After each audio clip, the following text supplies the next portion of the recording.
Hello, everybody. I'm Riley Van Bronckhorst, and my art history project is going to be about the Neoclassical era.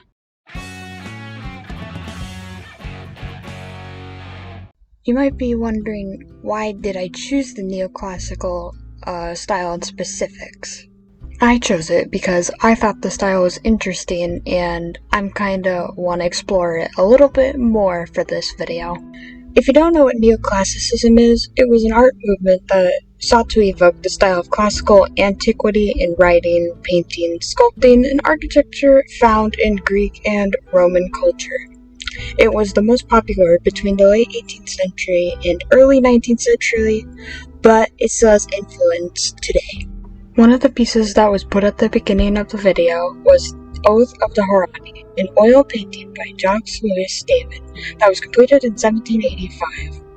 The work is depicting a scene from Roman legend, created a sensation when it debuted, and remains one of the best known neoclassical paintings, and it's the most extraordinary because David was a political propaganda. Another thing to note about the neoclassicism era is that it took off around 1760 due to a growing dissatisfaction with the Baroque art style and the emergence of archaeological findings.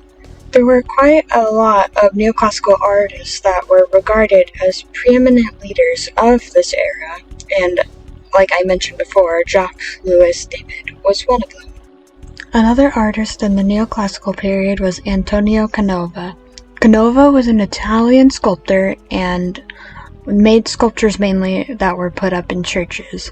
His sculpted works, which his most notable, which is on screen, is Psyche Revived by Cupid's Kiss and Venus Victrix, received international acclaim throughout Europe.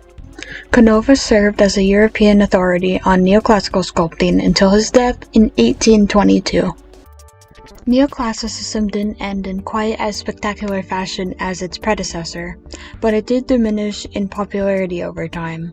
Architecture has been perhaps the most enduring form of neoclassicism, one which still pervades the world today. Neoclassical buildings of the 21st century have garnered the title of a new classical style, much in the vein of the neoclassicism style before it, but in truth there lies little distinction between the two. Neoclassical and New Classical art are both categorized by simple geometrical proportions and grandeur. Overall, the Neoclassicism era, I find, is very interesting and has many different portrayals of art styles with the sculpting and the paintings. I would highly recommend looking into this sort of stuff more, including the other artists I didn't mention because some of their names were a little hard to pronounce and I didn't want to butcher them. I'm glad that I could make this video about history that I really liked and wanted to share some things that I discovered when looking into it and wanted to give those tiny bits of information to those who didn't know about it.